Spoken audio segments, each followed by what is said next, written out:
Hello everyone, this is China Paradigm, where we, Dashi Consulting, interview seasoned entrepreneurs in China. Hello everyone, I'm Matthew David, the founder of Dashi Consulting and its podcast, China Paradigms. Today I'm with Fabien Guerin. I'm pronouncing in French because I don't know how to pronounce it in English actually. I'm French too. Fabien Guerin, maybe, for the English speakers who like to spell. I've seen your company many times in China. Since I'm in China, I've been in China for 9 years. I've seen the name of your company because also it's a very easy name to remember. Talent Fishers. So Talent Fishers is an executive search company, but a bit more than this. You are supporting HR services. I understood within your scope that also you are doing interim management as well, that you are finding candidates for companies, you are supporting companies to organize their HR and setting up their team in China. You have been in business since 2007. It's rare to see companies staying that long in the market in China. I guess in your industry, a bit more than other industries where you may see newcomers and new leavers. So you have been in the market for a long time. And I'd like to know in this interview, as we debriefed just before, about your experience in China, about what you see differences between the West and the East, about how you grow the business from 2007 to now. So thank you very much, Fabien, for being with us. And my first question is, where is Talent Fishers now in terms of size, number of offices, number of people? Could you tell us some metrics? Okay, so Talent Fishers is, as you explained, a boutique executive search company. Boutique is very important to us because it tells a lot about what we do and how we do it. And also explain the spread that we have in Asia, basically. So we offer related services, mostly aiming at helping companies finding the right talents for their company. It can be temporary for interim solutions. Most of the time, it's permanent. And very often, when the company is not ready yet to actually attract the right talent, there comes the HR consulting part. I can get back to this later on. Being a boutique, again, we mostly focus on top and mid-level candidates and profiles, but we also have our most our key accounts, if you say our better partners in finding low levels as well, because there's no snobism in the way we do our business. And basically, we help them cover the whole of Asia. So we have to date 6 offices, one in Shanghai, Hong Kong, Singapore, Ho Chi Minh, Bangkok, and Mumbai. I'm getting a bit lost. And the idea is actually to keep on growing and keep on spreading the network, to be always within the communities of talents, on the ground, because of cultural reasons. Our teams, we have about a bit less than 50 people now. Some people leave and some people join. I'll explain why as well. And basically... how many? Sorry, I didn't get it. Cut just when you said the numbers. How many people in your team? It's a bit less than 50, I would say now. But I don't have the exact figure because I give a lot of autonomy to each of my country managers. Some offices are just startup offices. We just built, like in Mumbai. We used to be in Bangalore a couple of years ago. We shut down and rebuilt from scratch in Mumbai. So it's, as you know, entrepreneurship is a very active activity where you make mistakes, you start over again, you adjust.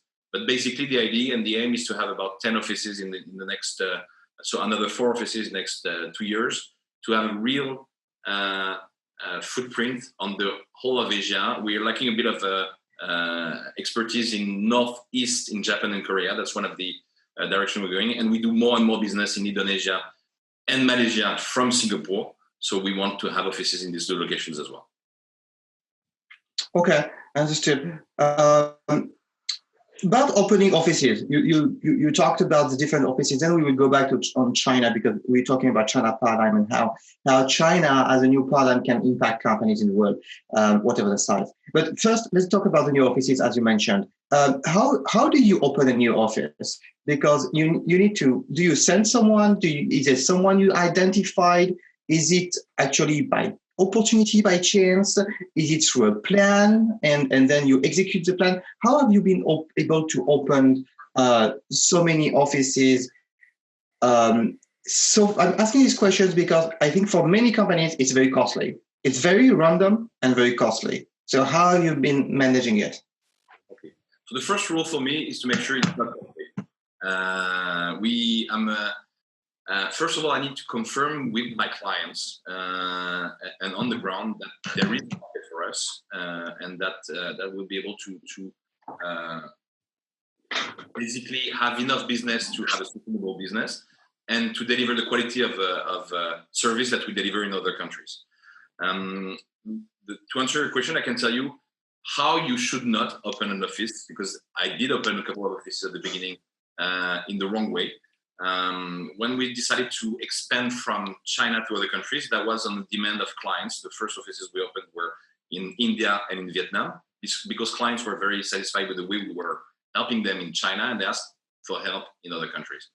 The first mistake we made was to actually work with partners, kind of franchise approach. We identified other search firms which were not doing very good, but were aligned in terms of vision and quality of service. The reason of their absence of success was mostly the lack of sales, or not enough sales, but very high level of delivery. And we decided to actually build either joint venture or franchise models in those countries, and it didn't work. It didn't work because at some point, even if you like people very much, your interests go different ways. So this is something I would not recommend.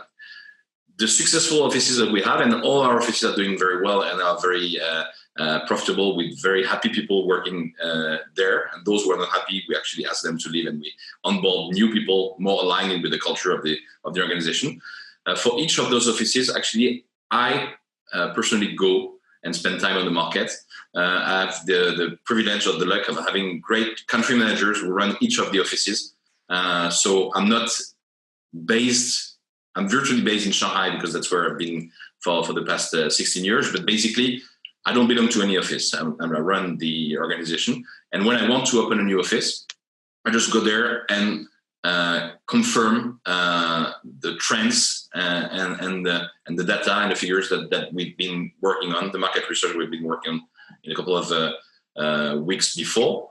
And then the first thing I do is I try and find somebody with the right attitude who's going to be able to build the business, being trained by me and the country managers, to ensure that we have a harmony of service with people who belong to the Talent Fishers culture, basically. So the right person, obviously, a bit of investment, and then we train them.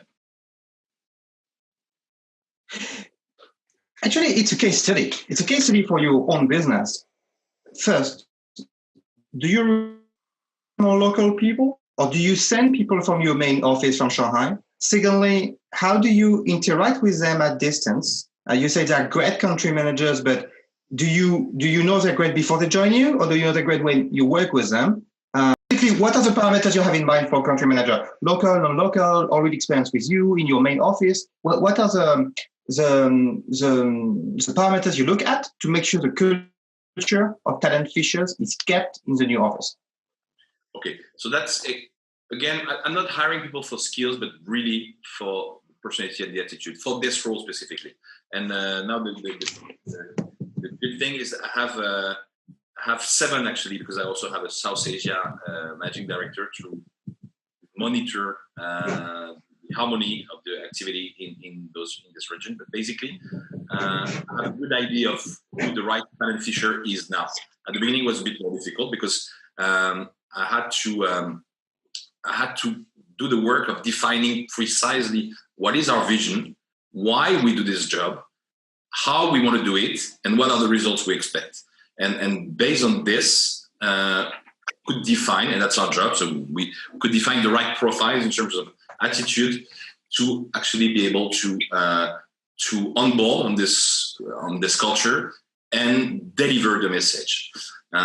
Local or foreigners, it's not very important. What's very important is that if it's a local person, we have great people in Vietnam, in Thailand, in India, in Singapore who are local people. They have international background. They've been living abroad, and they're really open-minded, and they understand what the clients, being based in the US, being based in Australia, being based in Europe, means beyond the words. It's very difficult to actually understand what the client wants, because most of the time they're not really sure of what they want, or they don't know how to express it. So that's very important. Once we have the right personality, again, being from whatever background, we spend a lot of time together to ensure we're aligned in terms of values and ethics. And that's also very important, because when you run a business a few thousand kilometers away, you put a lot of trust in these people. Exactly. How can you spend time with them because you are so far away? Well, at the very beginning, I spent a lot of time. Is it like a call? No, at the beginning, we sit together. I go there. We spend time together. And we debrief every single meeting we have, and I track any sign of disalignment. Of course, I take everything they can bring in the culture as well, because the culture is something moving. So each one of them actually help build the culture. But we need to be sure and align on the core values. And there are a lot of signs, especially in meetings or interacting with other people, and when we hire the first staff, where we can tell if people are aligned or not. One thing which is extremely important as well is that I never look for a copycat of my personality. I want somebody who's very different from me, because I'm a developer, I'm not a farmer. At some point, a country manager needs to, of course, be a good hunter, but also a good farmer and a good manager and a good coach. So that's what we want as well. I have to admit, I'm not the best manager in the world. On one-to-one, I'm okay. For the rest, I get easily bored with daily tracking, measuring, and so on. So I need people who actually can fit in the duo, and we exchange a lot. We exchange a lot of the phone, we exchange a lot of the chat, we exchange a lot of Skype, and we build a trust relationship. So basically, somebody who's never asking questions, somebody who's never asking for opinions from my side, I'm probably not the right person to work with us. And the other way around. When I have an idea, I test the idea with them. When I have a doubt, I check my doubts with them. And we build this relationship. Besides, I make sure that they spend a lot of time communicating together. So we have we build a system and a process where we basically encourage cooperation between offices, and that's one of the key of our success aspects of our business, is that a lot of business come from Singapore to India, India to Thailand, Thailand to Vietnam, and so on, and of course China, Hong Kong. And I reward that a lot. They need to talk to each other. They cannot feel isolated, and they need to leverage the presence on the Asian market. And finally, we have a regular call all together to inform about what we're doing. Obviously, everything is centralized in the system. We have the same tools to actually monitor BD activities, but mostly importantly, the success that we have in searches. But we also talk and report and explain and discuss and brainstorm on a very regular basis on the phone and on Zoom and so on. And finally, we meet twice a year. We have Asia seminars where we sit in a bunker for 3-4 days all together from 9 to 6, where we update the terms of our contract and everything. And in the evening, we spend a lot of time together, team building. And to date, we managed to build something which is quite consistent and quite fun. It's important. I make sure everybody has fun as well. Okay, there's a lot to talk about in everything you said just now. One of the things I'd like to know more is to be more specific on how do you make the interactions work. You say you're regularly in contact with them. Is it every week? Is it every month? Is it every day? Do you have patterns, specific patterns, or it's a bit random and depending on the level of comfort you have with a person? Let's say I check less with someone, I'm very comfortable. I'm checking more with someone who is new. Do you have patterns already, or it's more intuitive? we have patterns and we have set dates. I think one of the things is very important is as well to think of the other people, not the country managers, but the other people sitting in the offices who need to know what's going on as well. So we need to make sure that everybody's informing everybody about our successes so that they can share with their teams and that the teams know they belong to a group. So we have written communications every week, kind of internal newsletters about what we're doing. We share every news, good news, birthdays, whatever activity. We share that together on WeChat groups that we have. We have a management group, we have a country groups, and we have group. We also have somebody here dedicated to internal and external marketing, who's actually sharing information mostly on the social networks, being again WeChat, but also LinkedIn because it's a professional tool. Sending messages like what we call motivational Mondays, where we share good vibrations and we make sure that everybody likes and shares this information. We do a lot of communications, press, media, anything we can actually remind everyone about our values and the reasons why we do this job, which is very important to us. And we have a very specific pattern about defining how we work, and that's also for the staff. One of our motto is that, and you can see it behind it, is that we believe, and we're sure actually, because we proved this model, that what we do can be either the most boring job in the world, because you key in a few words, you print a resume and you give it to the client. Very depressing job. I wouldn't go to the office every morning if that was my job. Or we do believe that what we do is extremely important. We're not doctors, we're not lawyers, but it's very important because if we do the job correctly, we're going to change people's life.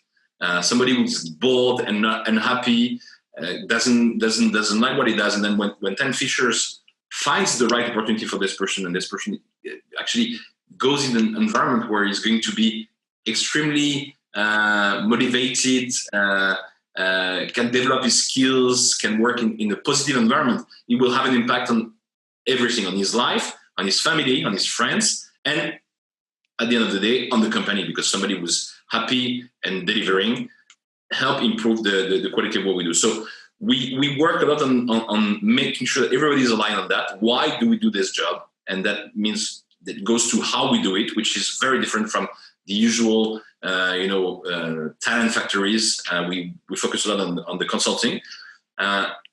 So we communicate a lot internally and externally on those values and why, and then we have this process and tools.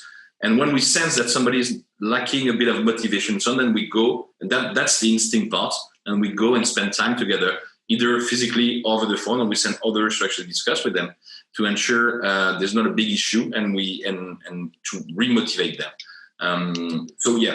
Process pattern, daily WeChat communication, weekly monitored communications, internal marketing,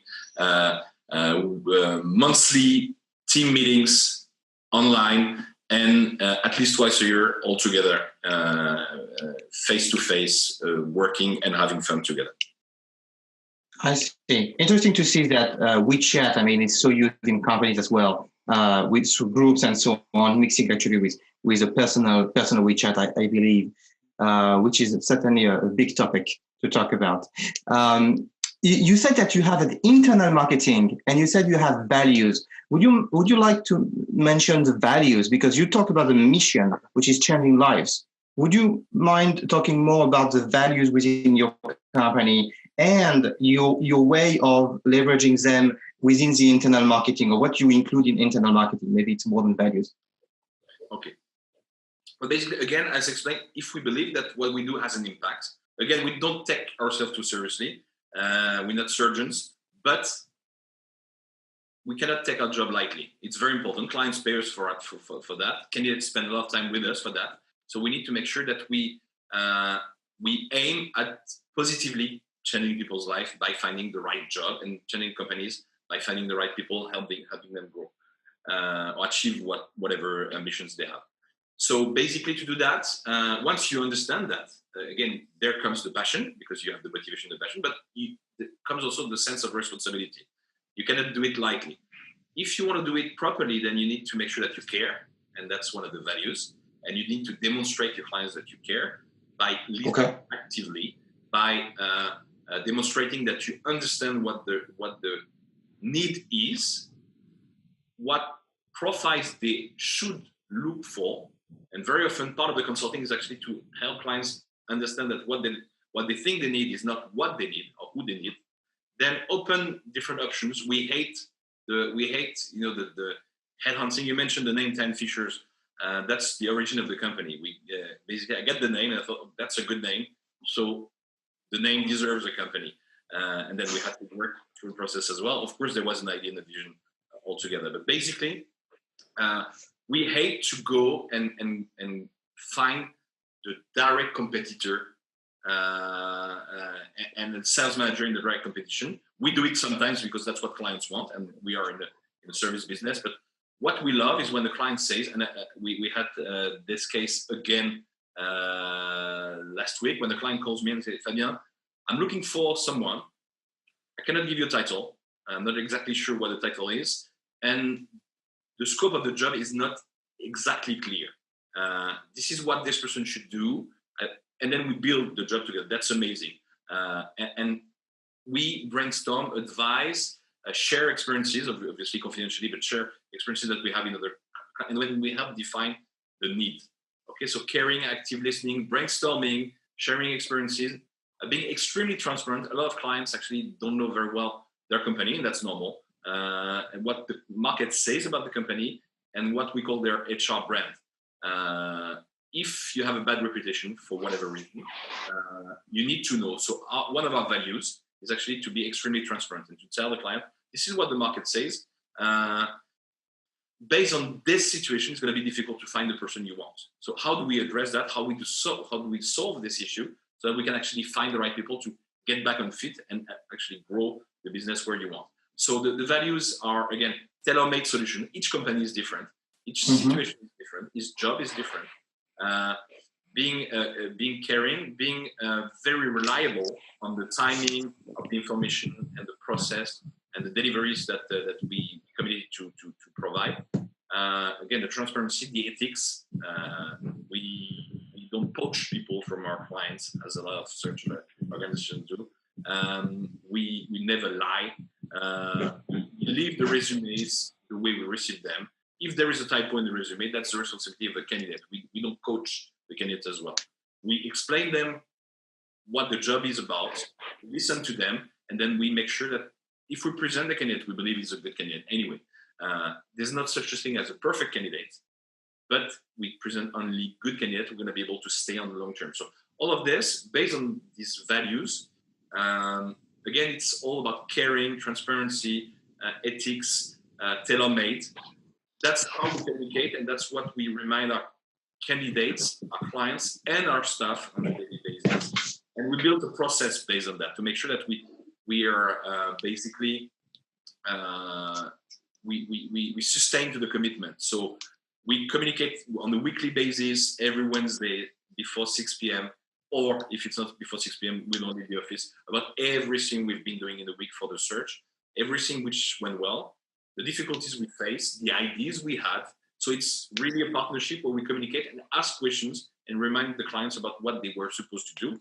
Again, because we don't do this together. We do this together. We don't do this alone. We need them. We need their activity. We need also to make sure they listen to what we have to reflect from the market. And everything is built internally. And we remind this. There's a tool, but if you don't know why you use the tool, then it doesn't make any sense. So we work a lot on this internally through the communications we have, and we highlight very highly the successes in the internal newsletter. Sorry, we explain we did this. This is what happened. This is how we solved it because of this and this and this. We're in the right direction. This is a good example of why we do this. Success and celebration. And next one. Okay. Talking about your clients, how do you charge your clients? I feel there are some standards in the industry which is like 25%, 30% of the annual salary, and there is a part of retainer and so on. Do you have a similar way of charging? Is it different for you? How do you charge your clients? We're boutique search, so we offer tailor-made solutions. So there can be some differences in cases, but we belong to the retained part of the business. Basically, the reason why we are retained is because we invest much more time, energy, and consulting than those who actually just print a resume and send it to you. We believe that what they do is very expensive, and we believe that what we do is actually quite reasonable, and we charge the same, 25%, 28%, 23%, depending on markets and cases. The only difference is that we ask clients to invest a little bit in us to make sure we can do the job properly, to show that they are committed in the process. And at the end of the day, again, the price is the same. So that's the main difference between retain and contingency. Again, same cost, but not the same approach and not the same investment on the search provider part. And that also explains why, very, very simply, on contingency search firms, they usually close, depends on each market and so on, between the 15 and 30% of the cases they work on. We close 100% of the cases, except if the client decides to stop, or except if the client finds the right candidate by themselves. Otherwise, we have a commitment of keep searching. Sometimes it takes 10 days. Sometimes it takes 4 weeks. Sometimes it takes 9 months. We had a case lately where, lasted very long actually, where we found the right candidate after 2 weeks. The candidate made an offer. The client made an offer. The candidate accepted the offer. On the same day, the husband of this lady, it was VP HR, Asia VP HR, the husband of this lady was asked to leave her company. So she said, I cannot leave my company. It's so unstable. The client wanted this candidate so bad that he always compared every single candidate with her. She was gone. She was not there anymore. It took us 9 months to actually find the right person. We kept working on. The client said, I've never worked with a search firm who's been so faithful to the commitment they had. They keep working with us for other searches now. So that's also, of course, we prefer to be faster, but it takes what it takes, and we keep going until we find the right people. And this deserves a little bit of investment from the client to make sure that we have the partnership rather than just emailing resumes. When you say investment, means it's a retainer, monthly retainer, right? That you can maybe deduct from the commission? No, it's not. It is a one-time retainer that you deduct from the fee. Okay. Even if it's lasting 1 month, 9 months. Actually, it's part of there's a bit of luck.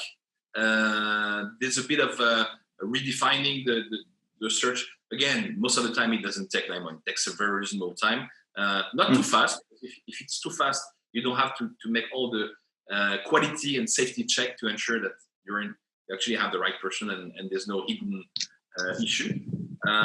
So the ideal process for us is 4 to 6 weeks between the moment we start and the moment the client signs with the candidate. But sometimes it goes much faster. Sometimes we already have a candidate in our mind when we actually sign the deal with the client because of the brainstorming and so on. We just placed an EPAC CEO and we went to the resume to the meeting with the resume, and then we confirmed with the client that it was actually a right profile. And so 20 minutes and life, 20 minutes, 9 months. There's a bit of luck, knowing your market and advising the client. So this one-time retainer deducted from the final fee. In some countries, actually we do that in China, Vietnam and India so far. We also help some of our clients in building larger teams. This is what we call recruitment process outsourcing. So basically, a client, it's either a startup, it's either a new branch, a new division, a new factory, and they need somebody who's actually acting as their staffing manager to basically run the project from every single aspect. So it's between recruitment and HR consulting and interim management in some way. And basically, we work with them 3 months, 6 months, and then it's a monthly retainer because it's a consulting fee. And there's very, very low hiring fee. So we're very flexible with some of our clients. And clients who do RPO, they also ask us to look for their Asia sales director. Also, no snobism in how we help a client. They have a need, they want to work with us, we are very confident in helping them, then we work together and we find a way. Okay. Talking about finding candidate, assessing candidates, could you tell us how you run an interview? Could be for your own company, could be for assessing a candidate for one of your clients. Do you have a process to run an interview? Do you go through the full resume from the time you started? Do you focus on the last experience? Do you also contact the past employers to do a background check? Could you tell us more about how you assess and how you run an interview? I can tell you more, but I can't tell you everything. That's part of the magic recipe that we built and the process that we built over time. Basically, different things. First of all, again, the attitude, the personality, and this is something that we assess very quickly in the first couple of minutes, and that we check and confirm over the interview. Then you have the skills.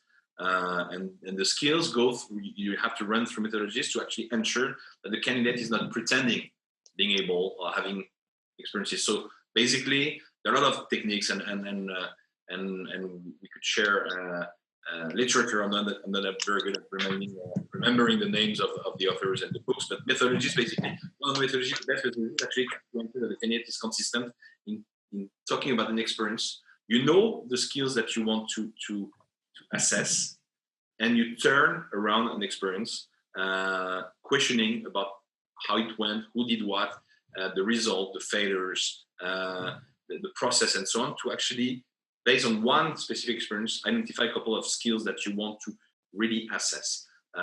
So it's interviewing based on competencies through experiences, and that's extremely strong.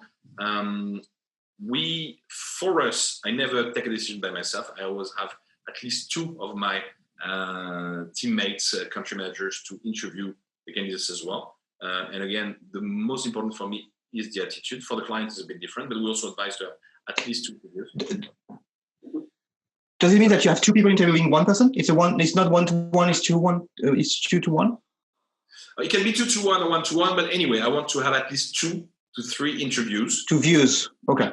Different people with different personality and different approach. I'm not very much in favor of. I'm in favor of being very generous in giving from ourselves in the interview.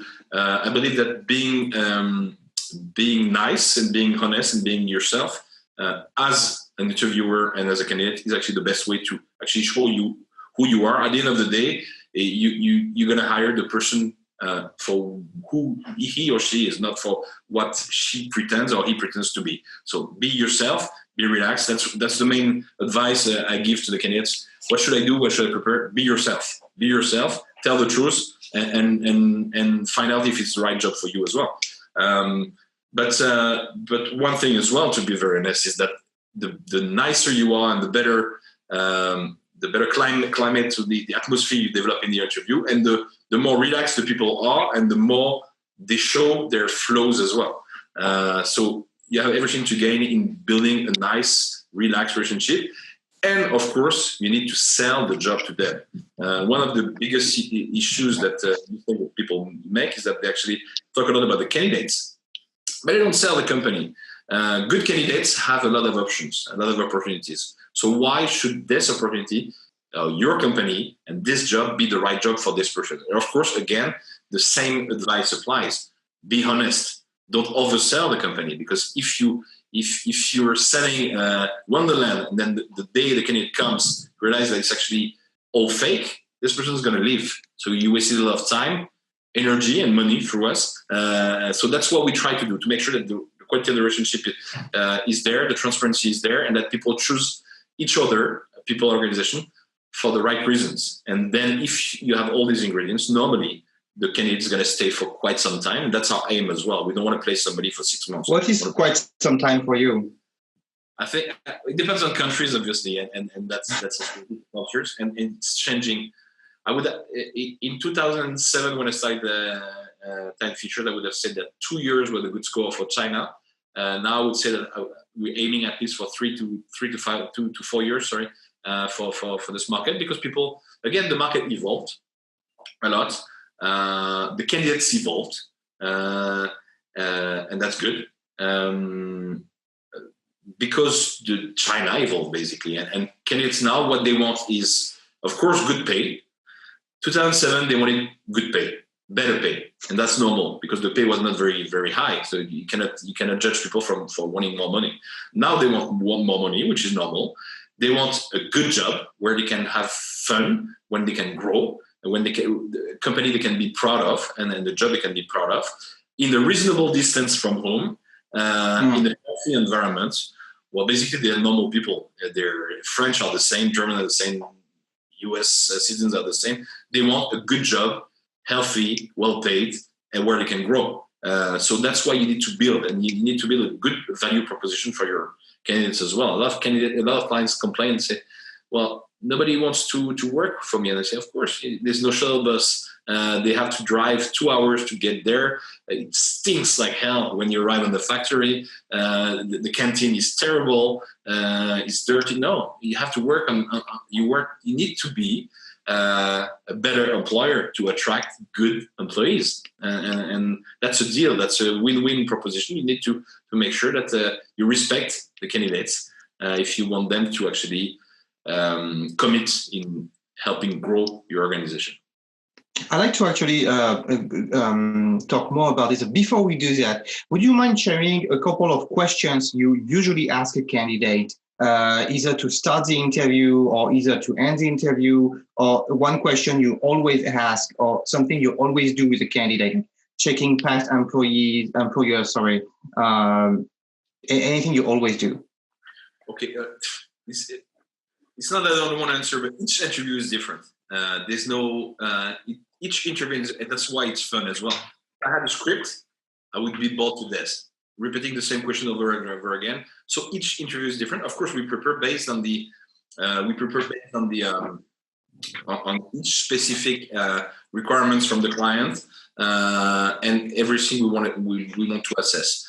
I like to know the candidate's background, respecting their privacy, but I like to know if they want to talk about it, what they can tell about their personal history and the choices they made and why they made these choices and the lessons they took from each lesson. I don't mind people not having a very linear story. Everybody makes mistakes or wrong choices. If you know how to articulate and if you took the lessons, that's fine. So basically, there's no one single interview which is the same. It needs to be long enough. I don't think that interviews shorter than 45 minutes is respectful for the person who's coming and visiting you, but also is not enough to actually get from them and actually share what you have to share to make sure they get what's important for them to take a decision to carry on or not. And we talk a lot again about what's animating them, their motivations, why they wake up in the morning. And again, it can be, there's no wrong answer. It can be the money. Fine, why not? I have 4 girls. I know what it is to actually have a bit of pressure in building a family. It can be whatever reason. It can be just growing. It can be the ambition. We need to know the motivations to ensure again that there is a match and that the person is going to be in the long-term deal with our clients. The reference check is very different. Reference check, we do it systematically. We check past employers. We have a very strong process to make sure that we talk to the right person, not that the person that the candidate wants us to talk to. And this is a script, because this needs to be very clear about facts and figures, data, reasons why they left, who decided that this person had to leave, how long they stayed, how much they were earning, the relationship with the employers, with the staff, and so on and so on. This is very fixed. But for the one-to-one interview or for the assessment interviews and branding interviews, we really make sure that each interview is different. And again, that's also one of the things. What's behind is based on the values that we have, and again, understanding what the client wants us to understand. But if you have an interview with me or with Vincent at China GM or with Matthew in South Asia or Meghna, Priyo, Han, or whatever, the interview is going to be different. The questions are going to be different and the style is going to be different because each one is different. What's important is getting the substance of the candidate and making sure as well and making him realize that yes, it's a job for him if he's qualified, or no, it's not a job for him. And very often we say, you have an amazing resume. What you've done is very impressive, but we don't believe this job is for you. So we're not going to present you to the client because you're probably overqualified, for example. An overqualified candidate is not a sustainable solution for the client. So we need to really have the best interest of the candidate and the client at heart to make sure that, again, it's a win-win solution that we can change their life positively. If it's not this guy, it's going to be the next one. And if it's not for him, he will find another job, another good job. Maybe through us, maybe through somebody else. I see. A flaw I found always in the recruitment industry is that most of the recruitment are based on past experience and similar experience. I'm recruiting this guy because he has been in telecom and my client is in telecom. But actually, most of the innovation comes from outside your industry. When I talked with a Chinese friend of mine, we used to work at ByteDance. Now she's at Alibaba AliExpress.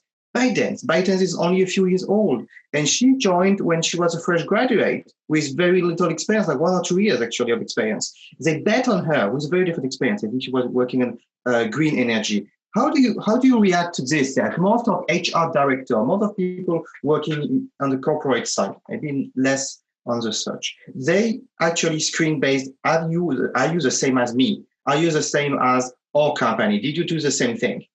Is it concern for you as well? No, it's actually, I love this question because that's one of the specificities of Talent Fusion. That's one of the reasons why we're known in most of our markets. And that's why we have over 75% of our business coming from client referral. We like to think out of the box, and we believe that most of the time, the best candidates don't come from the same industry.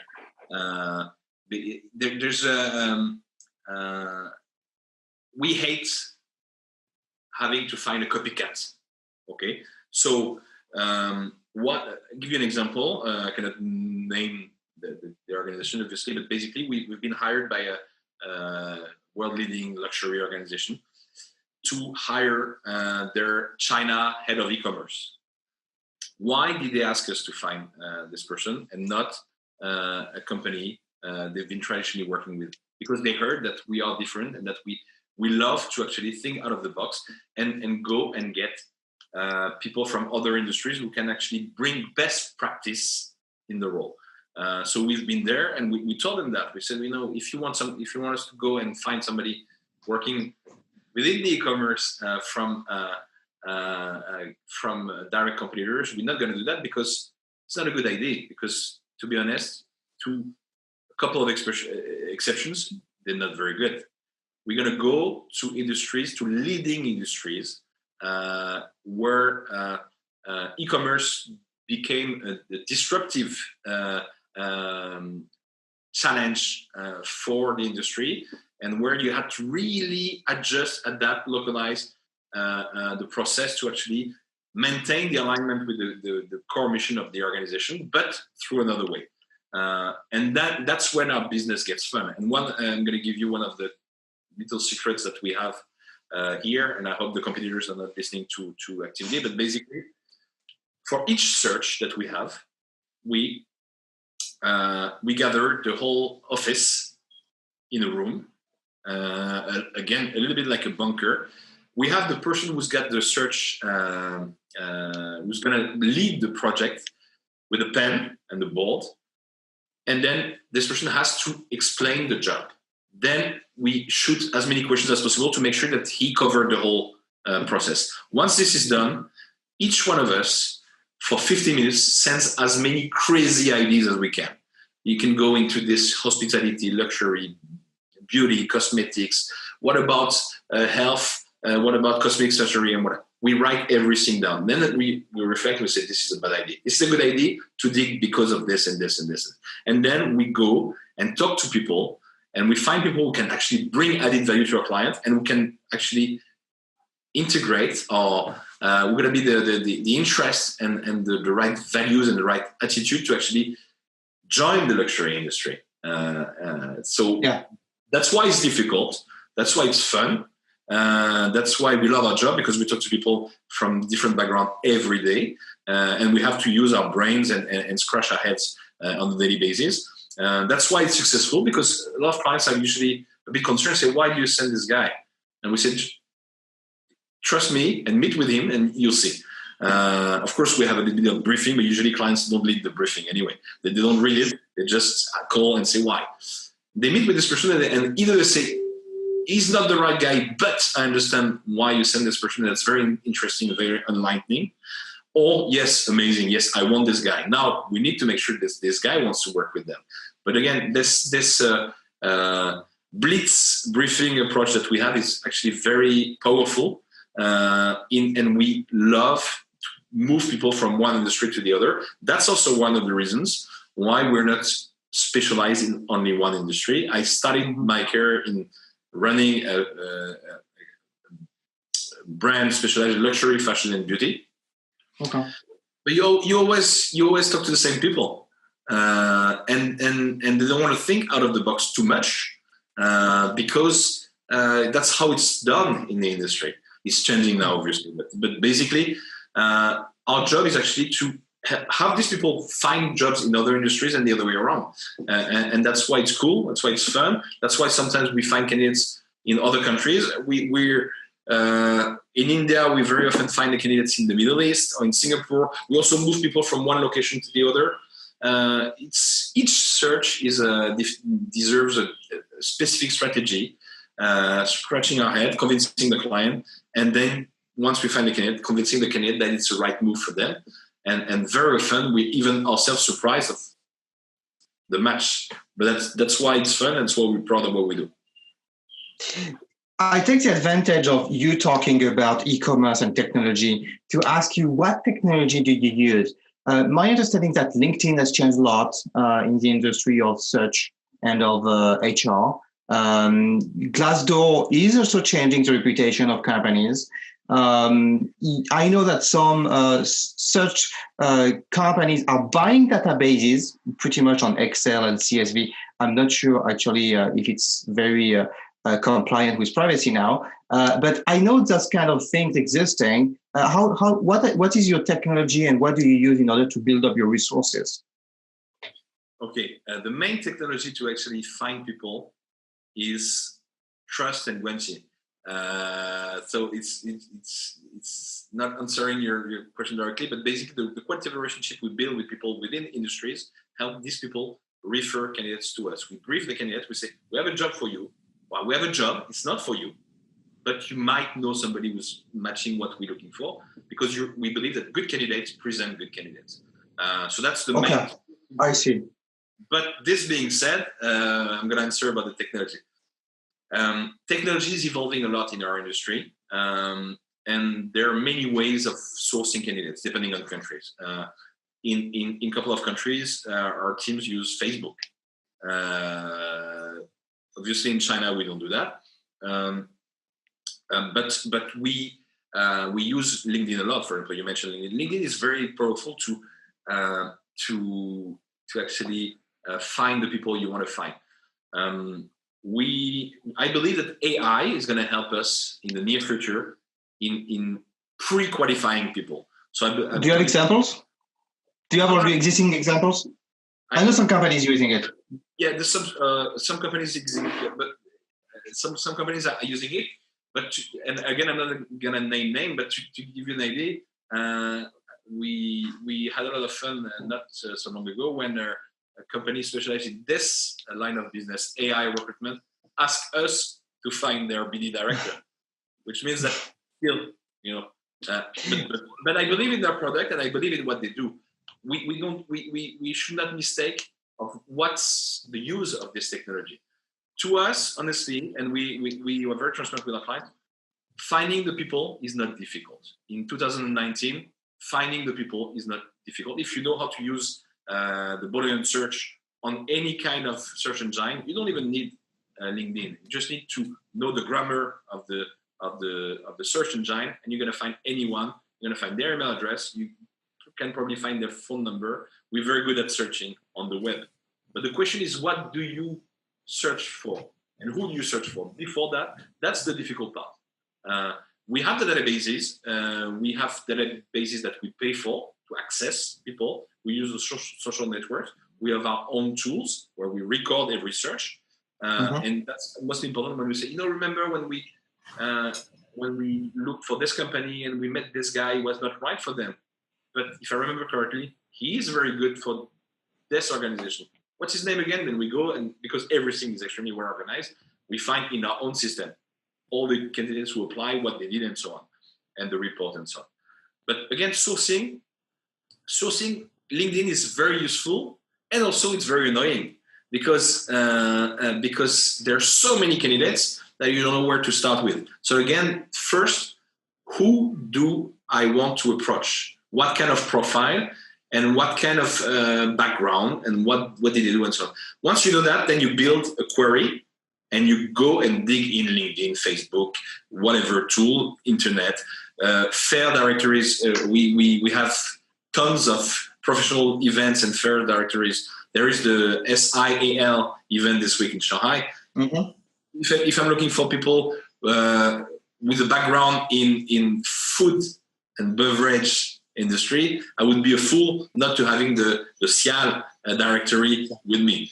But SIAL is just for people listening to us. SIAL, sorry, cutting you, but SIAL is an exhibition for food and beverage in Shanghai. I think every year, but a bit everywhere in the world, but specifically in Shanghai, in around this month of May. Yeah, exactly, and it's a very interesting place to go to meet. So we have the directory. We go and meet with people. We spend time there. We discuss. We get the trends of the industry. We get to know who is actually hiring as well, and that's how we BD as well. So there are many ways of being on the ground. But again, we have access to millions and tens of millions of profiles. So the AI will help us refine a little bit in the future the pool.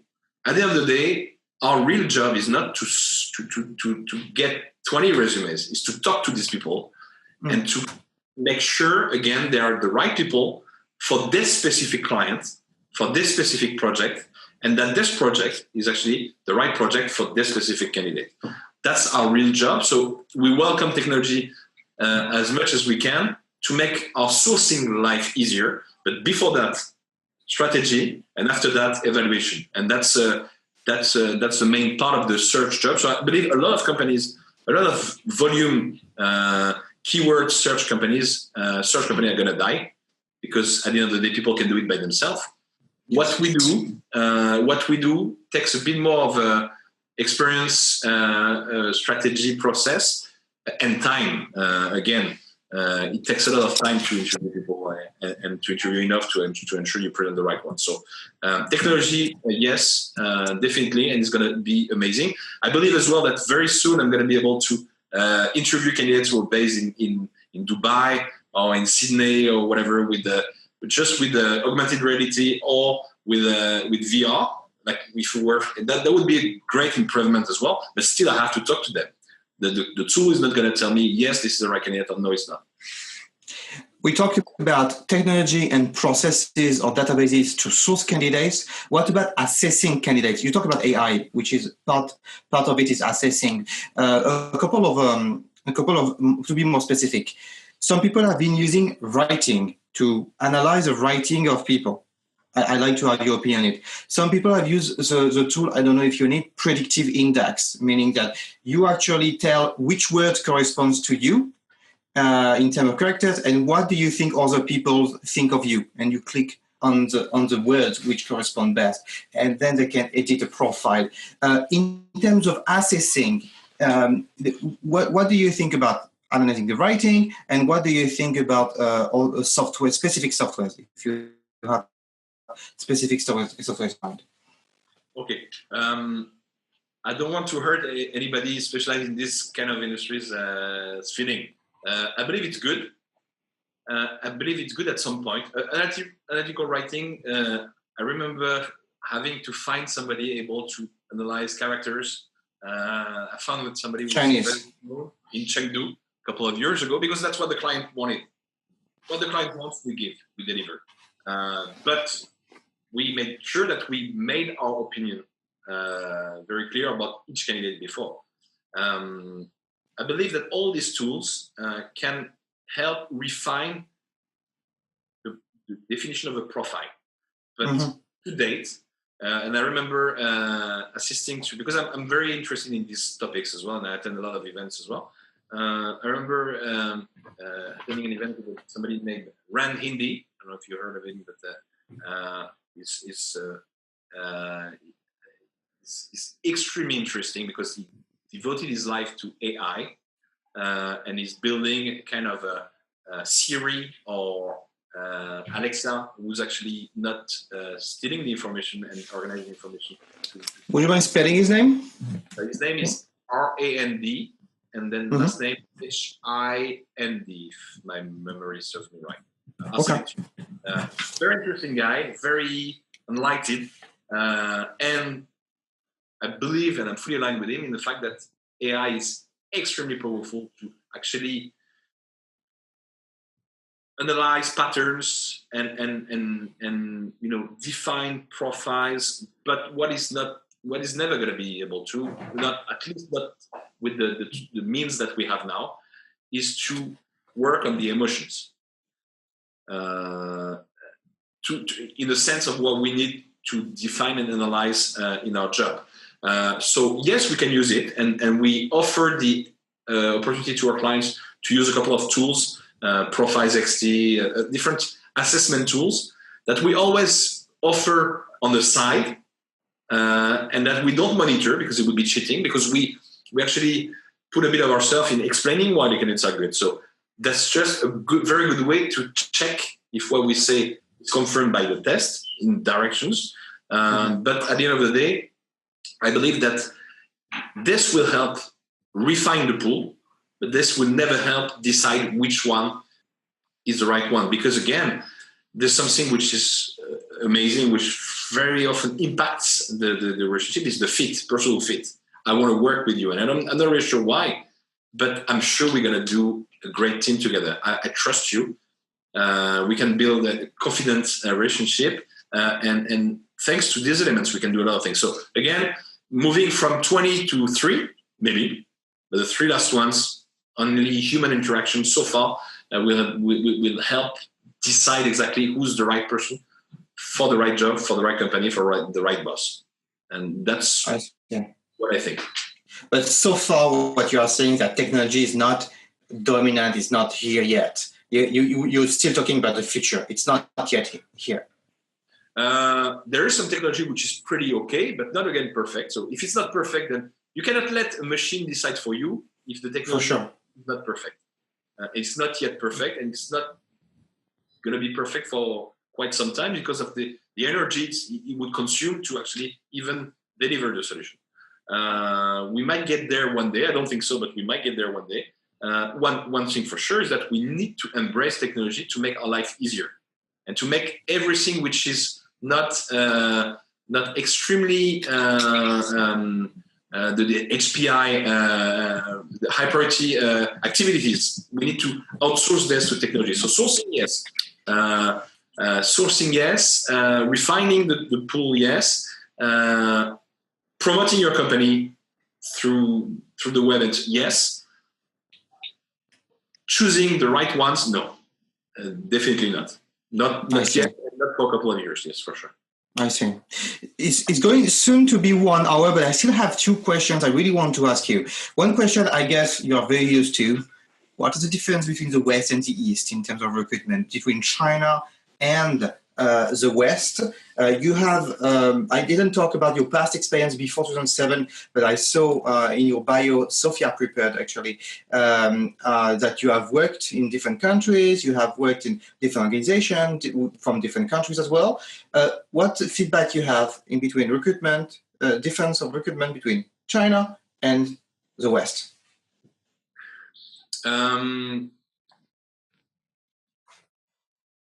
First of all, I left the West quite some time ago. So the image of the West that I have is mostly when I go back to talk about China and Asia. But still, I'm French, as you can hear. And we have a lot of Western clients, North American, European, and so on. I think that what I love about China is that Chinese people are extremely smart and they evolve very quickly. So when it would take a generation of 25 years or more in France because of the evolution of the culture, it would take 3-5 years here. So China is evolving on a daily basis, and not all generations are evolving at the same time. So there are not one China, but many China, depending on the location and also of the generation we are addressing to, and the market as well, traditional markets or innovative markets. The main difference is that although China is a huge market with a huge talent pool, things have been evolving so fast that you need to be creative in defining who you want to hire, because most of the people you need were not on this market a few years ago. So that's one thing. The other thing is because of this lack of talent pool. Again, if we talk about digital e-commerce, tech-related solution, AI, cybersecurity, things that we do now on a daily basis, it didn't exist before. So only a few people decided to choose to specialize on this. Now, if you're a foreign company, you want people with the skills and the language skills as well, and the culture affinity. There are only a few of those. Each time you refine the pool, those people, everybody wants them. They're extremely expensive because they know their value. So what you need to do is to either pay the ticket to get those guys on board, but you never know if in 2 or 3 years they're going to change because they know their value and they can evolve, or try and be creative and find somebody who's got the potential and enough skills to actually grow and develop along with you. In Europe, what I found out, and that's my only humble opinion, is that people tend to do what you mentioned before a bit too much, which is to actually stick to same industry, logical path. I've been doing business school, then I worked for one of the big four, then I did this and this, and they all have the same track record. It's boring. It's not very source of innovation, but that's how it works, and it seems to work pretty well there. Here, it's not like that. You need to be open-minded and try and dig in each and everyone's profile what's going to be valuable for your organization, and it's much more Anglo-Saxon in this approach. You can study philosophy, history, sociology, and end up in being one of the experts in cybersecurity. Continental Europe is known to actually stick to one major and then one job and so on, where in the UK or in the US, you may study philosophy and end up in finance like 2 years after, even if you don't have any mathematical background. And finance is very mathematical and about numbers. Okay, I got it. One last question. You mentioned before we started the interview that you are working for some Chinese companies, but the Chinese company you are working for, it's mainly to recruit overseas. And to recruit in Asia, but overseas, not many within China. Could you tell us more about why they choose you, and what do you see among Chinese clients? Okay. So first, the main reason why we don't work so much for Chinese companies in China is that it wouldn't be very humble to explain to Chinese how to hire Chinese in China.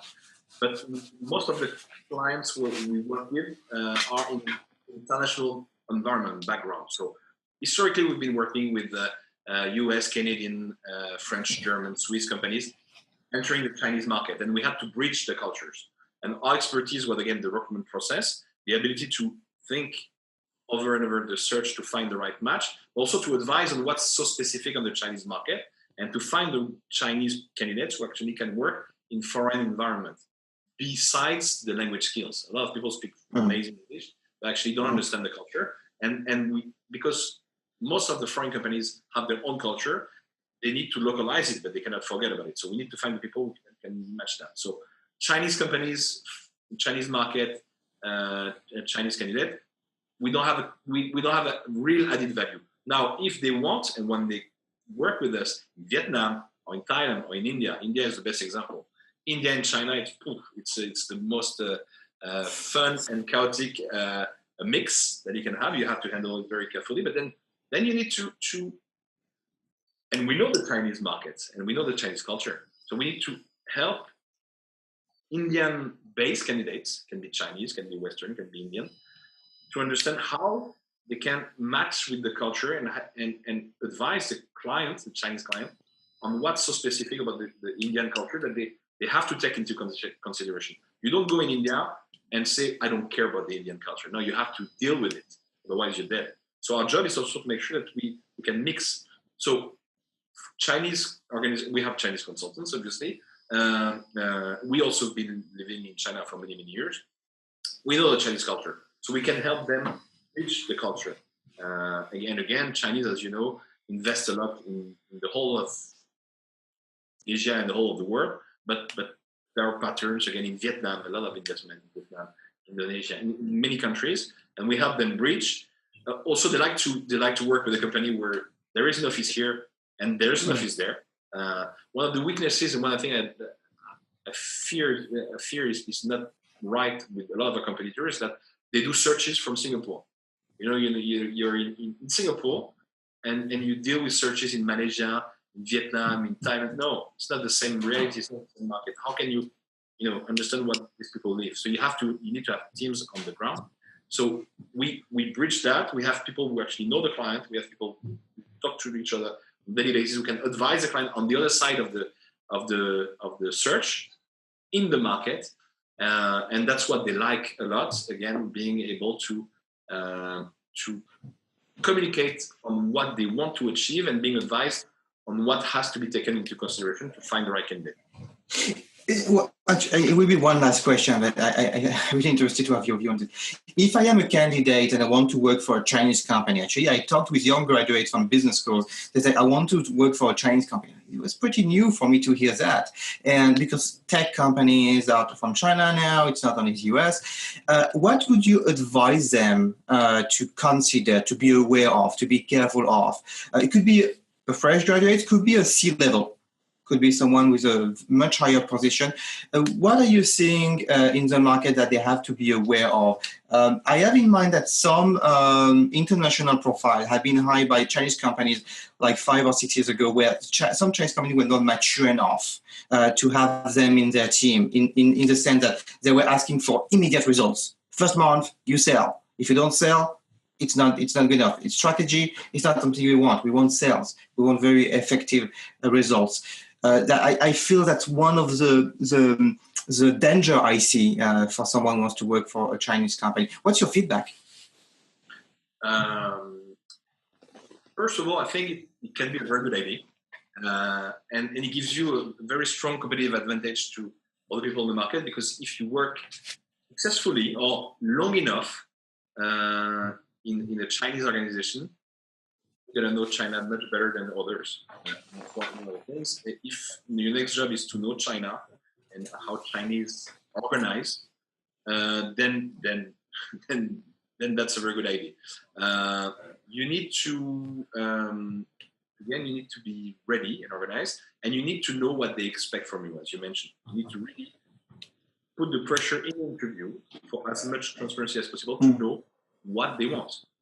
What's going to be your job and what you're supposed to deliver and when. And then you need to change. That's actually interesting. That's a decision I have with my kids sometimes when we go on the line, because the oldest one is 12 years old and she's born in China, obviously. And I explained to her that I have a different operating system than she does. And I or her Chinese friends have a different operating system as well, which means that every single information we receive is processed in a different way. Okay? If I stick to my French Normandy, Mont Saint-Michel operating system when I live in China, I'm in a burnout in 2 weeks because it doesn't work. I need to reset my operating system to be willing to embrace and discover how things work here, analyze, and make the best out of it.